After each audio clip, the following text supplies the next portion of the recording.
Hi, and welcome back to India on 99.94, your home of Indian cricket content several times a week on the 99.94 app, on your podcast feed, and on YouTube as well. I'm your host, Nikesh Ragani, BBC and SEN cricket commentator, alongside my co-host, Sarah Waris.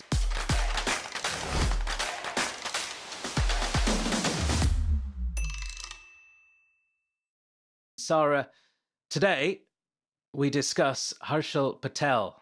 We're going to be looking in depth at quite a few aspects of the Indian T20 World Cup squad going ahead into that tournament, which gets underway very shortly, actually. It's the days are sort of being counted down until that tournament gets underway. And today we're going to look at Harshal Patel in particular, because in the absence of Jasprit Bumrah, he's in contention for a spot in that 11. But it's not quite gone the way that the Indian selectors and Harshal would have hoped in recent times, has it? He's had a bit of a nightmare re-entry into this setup. Yeah, he's been too expensive at the death, and it sometimes seems that he has no alternative. There is no other backup plan for him, which just adds to the woes, especially with Bhuvi also conceding a lot of runs. And you would have hoped at least Harshal, can translate his form from the IPL to the Indian stage, but his economy rate is over the roof. And yeah, it's a major cause of worry heading into the World Cup, I would say. So what is his specific role in the side? Because he's not that effective anyway as a new ball bowler.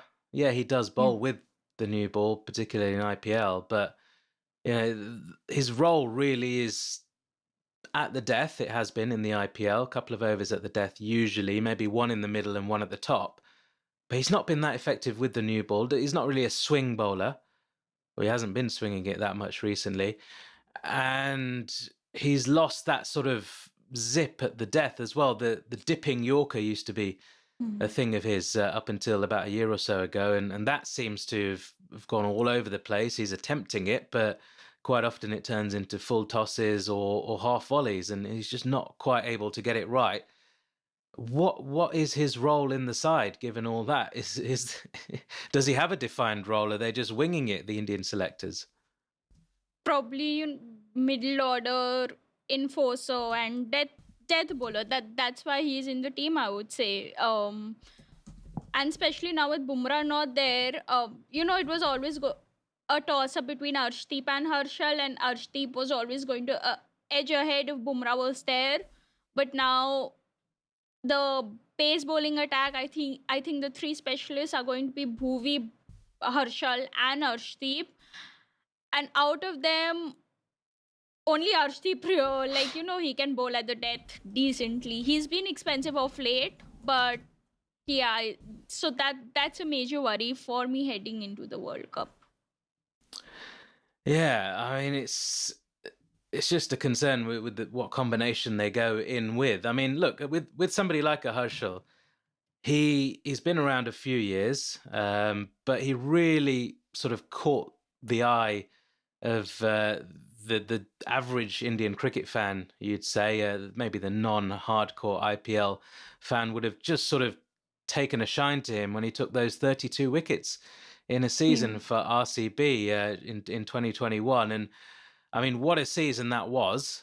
That was, absolutely brilliant. And the fact he took those wickets with an economy rate of 8 runs and over, which was decent enough, wasn't quite as good as some of his contemporaries, the likes of Bumrahs and other fast bowlers around, but not bad. And even in 2022, look, his strike rate, his economy rate was 7.66, so it went down, didn't take as many wickets, wasn't quite as effective or dangerous. Maybe they'd figured him out, some of the batters, but 32 wickets in 15 matches in 2021 really burst onto the scene.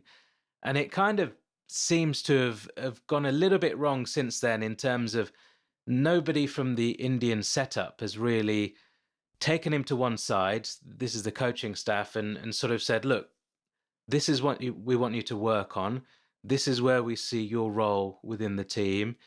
And, let's work on this, and this. and that will improve you by 10% ahead of the next year. You know, nobody has done any of that. And when somebody has a great IPL season, it might be raw talent at times. You know, you get youngsters bursting onto the scene, and you know, even somebody like an Ayush Badoni with the bat in the last season of the IPL, he had like 2 or 3 really good innings at the start of the tournament, fizzled out towards the end. Yeah, that can happen with young players. You'd like to now, after that first season, somebody from the coaching staff of Lucknow initially, and then, you know, if he eventually gets international recognition, the international coaching setup, just somebody, a senior coach, just to take him to one side and, you know, this is a great talent we've got here. Let's hone these skills. Let's give them a defined role. Let's get them to work on several aspects of their game, which then by the next season they can improve by 5 or 10%, and keep doing that year after year. It's got to be an intense process. It's not like, oh, this guy Harshal Patel, he's taken 32 wickets. Oh, great, let's just pick him in the Indian team. Oh, he's not done well in international cricket, we'll drop him again. You know, look after this is an investment. You need to look after your players, and I think that's a big problem from my perspective. It doesn't appear as though anybody's given him any kind of direction. And as a young cricketer, that's what you need. You need direction. You need answers as to, you know, why you're being dropped, or what you can do to get back in the team, or what you need to do to get to, you know, nobody's going to get to Bumrah levels probably, but, you know, how do you aim and aspire to be as close to somebody like a Bumrah across all formats as possible? And nobody's done that. Nobody appears to have done that. Yeah, you know, he was nicknamed Purple Patel after the 2020 IPL, 2021 IPL. 21, yeah. So, yeah, 21 IPL. Also, I was just looking at his stats. You asked me what his role is. The thing is, I was just looking at, you know, how much his bowled where in T20s this year. In the death, he has bowled 23 overs with an economy rate of 9.06, and in the middle overs, he's bowled more. So he's bowled almost 30 overs in the middle overs with an economy rate of 6.48. Which again, you know, makes me think, is he the death bowler? Because he's been consistently expensive and he's bowled very few at the death also. So yeah, if India are taking him as a death bowler, he himself hasn't bowled at the death a lot. He's bowled more in the middle overs with a decent economy of 6.4. Actually, it's very, very good. So again, you know, is India giving him a role which is not suited for him, or which is not done well at this year? Even last in 2021, he had an economy rate of 8.7 at the death, while in the middle overs he had an economy of 7. Obviously it can like it will increase because at the death you are hit for runs, but he's bowled more overs in the middle overs. So is he a death bowler? Because, you know, that's a trend. I was just comparing stats, and overall he has more overs bowled. He has bowled more overs in the middle overs. So yeah, is he not the death bowler, but India are just trying him because there's no one else? So, you know, that needs to be considered. Yeah, right. We'll continue our Harshal Patel chat. We'll have a look at some more of his stats in just a moment after this short break. You're listening to Cricket's Conversation on 99.94. Whatever your team, we have the show for you on podcast, YouTube, or on the 99.94 app. We have India, England, South Africa, West Indies, and now Sri Lanka covered. If you want to find us, the best way is to follow us on social media at 9994DM by downloading the 9994 app or Google 99.94 on podcast. We speak cricket. So, Sarah, he's definitely a wicket taker. We know he's been a wicket taker throughout his entire T20 career. If you look at it, 155 matches, 185 wickets. Of course, that 32 wicket season that we keep harping on about. But he's a consistent wicket taker, and sometimes, I suppose, in T20 sides, you allow yourself that one bowler who can be a little bit expensive but has the ability to take a lot of wickets, and that appears to be the role that he's been given. The only problem is that with the injury to Bumrah and with the fact that Bhuvi's being expensive at the death in recent times as well, you can't really afford another guy to be potentially expensive, especially at the death, when you've only got really one specialist death bowler now in Arshdeep Singh. It's a big risk, isn't it? But you can understand that role in a team if everyone's fit, can't you? Yeah. Yeah, but as you said, with no Bumrah there, he has been bowling at the death, and but who are the other replacements? Like if not Harshal, and who then will bowl at the death? So yeah, they can afford a bowler like that, but then with Bumrah not being there, and he has so much of experience, he's played so many matches. He probably he should yeah, try to take on that role more, and just be the leader of the attack. I know he's very inexperienced in the format, but he has played a lot of T20 matches, so which is not happening. And after his return from injury, he's just been all over the park with his like he's been sent all over the park and struggled with his lengths. He's bowling wide. The Yorkers are missing. So is it because he's returned from injury and he's still struggling for rhythm, or is it a but It the could be. stats say that it's a long, yeah, but the stats, especially, yeah, at the death, he's not picked a lot of wickets at the death also. So Yeah, he's not yeah, the death yeah, bowling that's the answer, issue. is he? Yeah. Really, we can see that going back some time. He's 31 years old as well, which might surprise a few because obviously he's not been in international cricket that long, but he's been on the scene domestically for quite long. Gujarat, Haryana, etc., etc. Of course, we know him as an IPL cricketer with the RCB, Delhi Capitals, and he's been on the scene for a while. He's played India under-19 cricket. He's played now for the first team as well. He just doesn't quite look like if everyone was fit, or if even 80% of your bowlers are fit across all formats, I don't think he quite looks like he makes the cut to me. I think they've given him an opportunity. It's not quite worked out. His economy rate in T20 internationals is 9.2. He's played, 20 odd matches, 23 matches at that level. So, a fair run, a fair run. He's in the squad now for the World Cup, so they're probably going to have to play him at some stage, if not throughout. For me, he just doesn't quite look like the international cricketer that we hoped he could be. How do you feel about that? Yeah. Just even Avesh Khan, almost it's almost like Avesh Khan. He played 15 matches, had an economy of 9, and India didn't persist with him after that. They didn't pick him for the Asia Cup. So it's almost like very similar stats to Harshal Patel, but Harshal Patel has been persisted with, probably because of the experience, or because of his IPL form. I don't really know why. Do you think it's because he can bat a bit lower down the Yeah, order? But yeah. then, yeah, but then again, That's a you have reason. to be, That's yeah. definitely a reason. Definitely, it is because the way these Indian selectors think. It doesn't matter who comes in as selectors. The core of the side is still the same. The senior players are still the same. Some of the backroom coaching staff are still the same as they have been for years. NCA, not a lot changes through the core of Indian cricket, even though sometimes personnel changes. There's that security aspect of it, isn't there? They just shit themselves going into big tournaments, basically, and they try and cover all these bases. Oh, he can bat. Yeah, but if he can't bowl that well, Yeah. and it went in those roles that you're asking him to bowl in, then why is he in the team? It doesn't matter if I can bat a bit, but you wouldn't put me in the team. Do you know what I mean? Yeah. I just don't get it.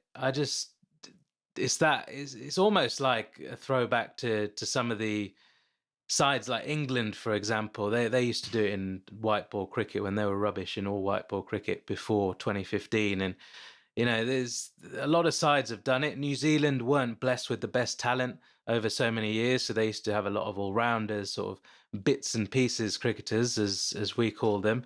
Um, not like Jadeja, actual bits and pieces. Some who can bowl a bit, occasionally be good, bat a bit, occasionally. Not class in either department. And lots of sides were stacked with those kinds of cricketers in the 90s and into the early noughties. But you need specialists now. India have got such a massive talent pool that if you've got injuries, especially to somebody like Bumrah and Shami is a concern, is he even going to be fit from COVID? Siraj isn't quite. Siraj bowling well in the ODIs actually against South Africa. So, is that actually? Let's talk about that. Is Siraj potentially another avenue into the team ahead of somebody like a Harshal Patel if he gets picked in the 15? We don't know who the 15th member of the squad is yet for that T20 World Cup. The days are ticking down. We're going to find out very soon. Is it Siraj for you, or do they have to check on? They clearly want Shami, but Shami doesn't look like he's recovered well from COVID, and he's not played. So can you just stick him in there? He's not out there. He's not playing in the warm-up matches. Is it too late for Shami? Is it going to be Siraj? I think Shami will still make it. It's the selectors obviously have gone back to him. He's not played a T20I since the World Cup last year, but they've gone back to him just to get in that experience. And we've spoken about this before, that this sometimes this team lacks that X factor, or they get scared before ICC events and they just get an experience which might not really be the best move. Like we've spoken about this, how they just lack that boldness. And going back to Shami just proves that it's nothing but that. Also, it's very interesting that you spoke about Harshal being given a run of 23 matches, and Avesh playing 15 matches despite not having that much of an impact. On the other hand, Siraj has just played 60 20Is, and someone like Umran Malik has just played one or two.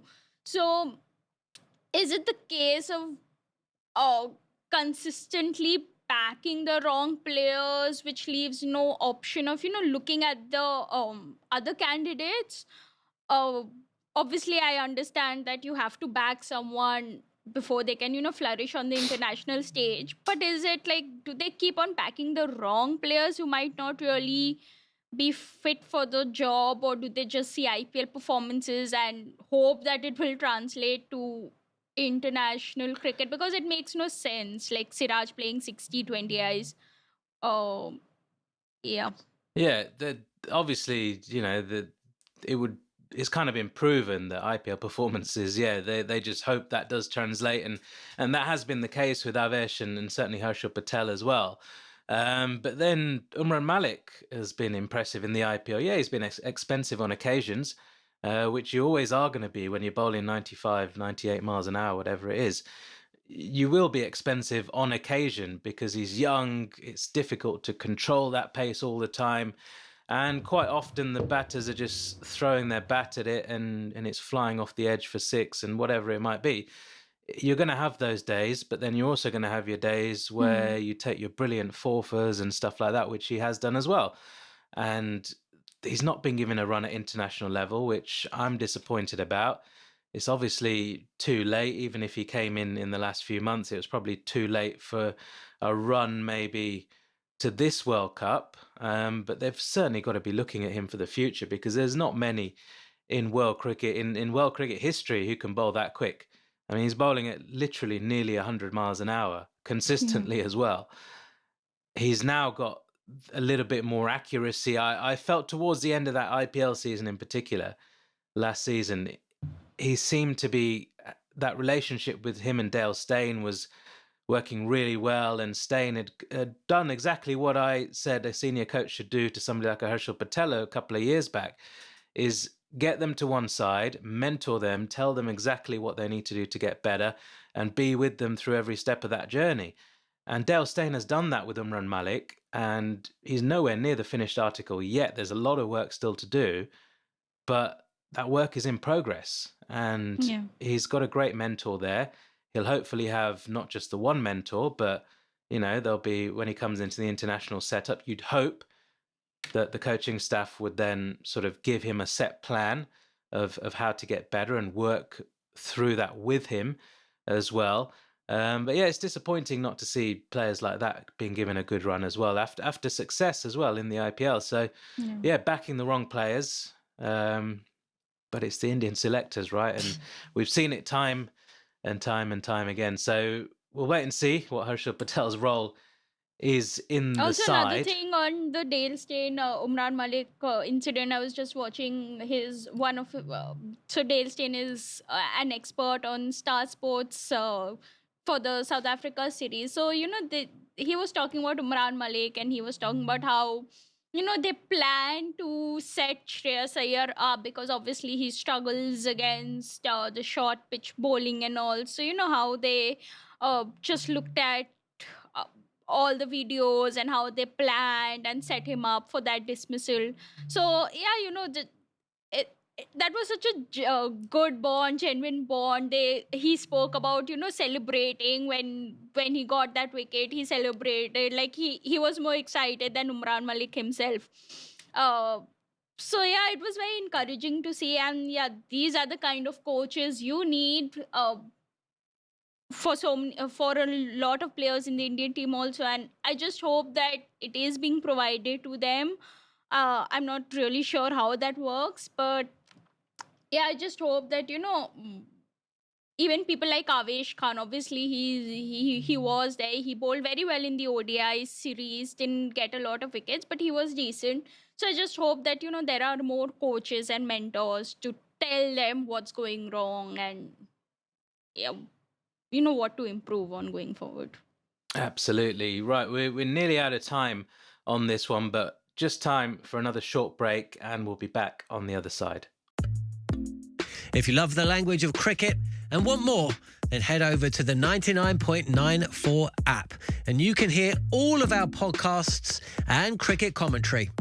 We're adding new shows all the time and covering cricket series from all over the world.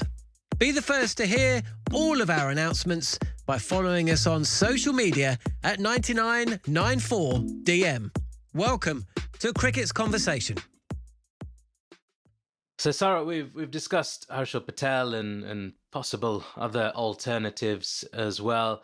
You think they're going to go with Mohammad Shami, that first match of the tournament? Who do you think it's going to be? Also, the latest news coming in is that Deepak Chair has been ruled out and he won't be the standby. It'll be Shardul Thakur. Lord finds a way to come back. But that was another one, wasn't it? Where, what did they say first? It was a knee. Then they said it was the back. Yeah. Another one out with a back injury. And another one poorly communicated to the press and to the fans as to what the injury was. I mean, what is going on at the NCA with these doctors? First it was ankle, I think. Oh, was it ankle? He twisted his ankle. So ankle and then back. I mean, sometimes they can be related, but a lot of back injuries, which is a concern. So no Deepak Chahar then. So they'll have to name another standby replacement player, won't they? The Lord finds a way back. The Lord is, I love the Lord. He's such a innocuous kind of cricketer, isn't he? Especially when he's coming into bowl, that gentle run up, the sort of gentle medium pace outswingers. And sometimes he'll just look like there's absolutely no threat. And then all of a sudden, bam, bam, takes a couple of wickets. And big ones as well. He's got a knack of taking huge wickets in all forms of cricket as well. Not just the white ball stuff. In Test cricket, he's done it. I mean, that Test at the Oval, where he just rocked up and hit those twin 50s and took crucial wickets. Got Joe Root, I think he did in that Test as well. So I love that guy. He can bat, he can bowl. He's just all action cricketer. And just makes things happen. I don't think you'll find a way into the actual squad and to the 11 certainly as well, which is a shame. It's almost they'll go with Shami. They'll go with Shami. Yeah, they will. Almost... Even if he's not recovered, even if he's not played any warm up cricket, they'll just stick him in. He'll get hit for 40 in his first game. All the knives will be out again from the fans, and they've just thrown Shami under a bus, basically, the selectors, by doing that and not giving him any time to prepare. So that's what's going to happen. Mark Yeah, my and words. what's scary is, the first match is against Pakistan. So, what had transpired when Shami didn't have the best of games last Same, year yeah. against Pakistan. So, yeah, it's just going to be that. And Siraj has played a lot of matches. He's played around 10 internationals since July, which was Shami's last professional match. And he's played county also. So, yeah, he's like, he looks in very good rhythm. I would personally want Siraj there, but I think it's going to be Shami. Yeah. Right, we will wait and see. Thank you very much for listening to our chat on Harshal Patel today. Remember, you can rate us, subscribe to us on YouTube, on your podcast feed, download the 99.94 app, message us on social media as well. Thank you for all the comments that regularly come in to both our personal feeds and to 99.94. Keep them coming in, keep listening, tell all your friends, and join us next time.